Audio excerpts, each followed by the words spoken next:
3 lettres, 2 chiffres et un grand mystère. En France, lorsqu'on parle de la bourse, on parle toujours du CAC 40. Mais à quoi correspond-il vraiment? Le CAC 40 est en fait un indice boursier. Il traduit la performance des actions des 40 plus grandes entreprises françaises. Parmi elles, on retrouve par exemple Total, Renault, EDF ou encore BNP Paribas.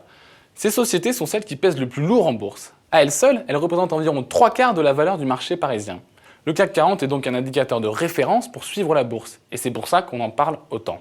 Les lettres CAC signifient cotation assistée en continu.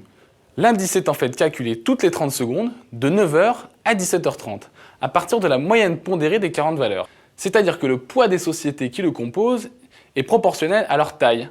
Ainsi, Total, la plus grande entreprise cotée en bourse, représente environ 13% de l'indice. Elle a donc beaucoup d'influence sur ces variations. Et ce n'est pas parce que le CAC monte que toutes les actions montent aussi. Malgré cela, l'indice reste un baromètre fiable pour la bourse et l'économie française en général. Créé en 1988 sur la base symbolique de 1000 points, il a approché 7000 points, sa meilleure performance, à l'été 2000. La croissance économique était alors au plus haut, mais c'était aussi l'époque de la bulle Internet. L'indice a par la suite dégringolé avant de repartir de plus belle et de dépasser les 6000 points en 2007. Avec la crise financière, il a malheureusement fait une rechute. Les 40 membres de l'indice ne sont pas éternels. Certains rentrent, d'autres sortent. Ça dépend notamment des performances boursières de chacun. Mais aussi des fusions entre les entreprises qui le composent. Le dernier changement dans l'indice a par exemple eu lieu en 2008 après le mariage de GDF et de Suez.